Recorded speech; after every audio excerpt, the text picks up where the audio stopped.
आज मैंने एक कहानी सुनी और वो मुझे बहुत ही प्रेरणादायक लगी। तो मैंने सोचा क्यों ना मैं आपको भी सुनाऊं।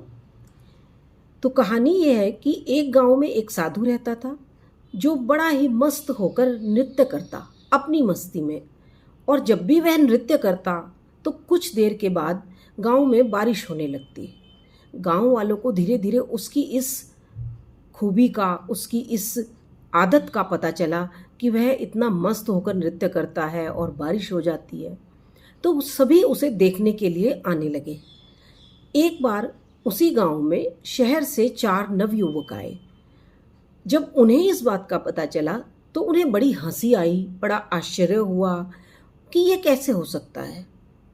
तब उन्होंने सोचा, यदि एक साधु के इस तरह नृत्य करने से बारिश हो सकती है तो हमारे नृत्य से करने से क्यों नहीं होगी।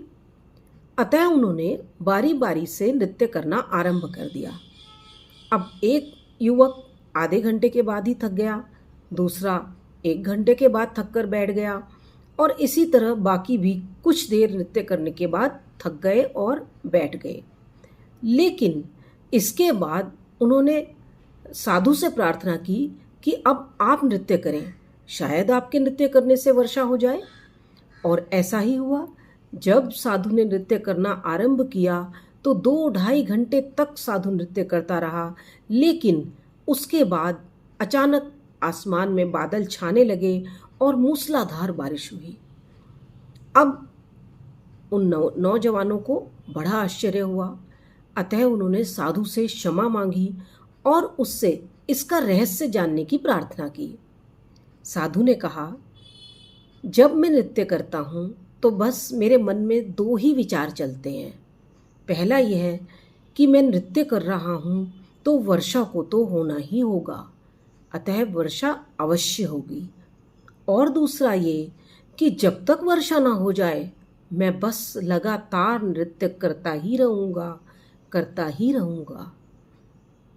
तो इस कहानी से हमें यह प्रेरणा मिलती है कि हम जब भी किसी बड़े काम को, किसी कठिन काम को करने का बीड़ा उठाते हैं, उसे करना आरंभ करते हैं, तो हमारे अंदर ये विश्वास होना चाहिए कि जब तक ये काम पूरा ना हो जाए हम इसे लगातार करते रहेंगे।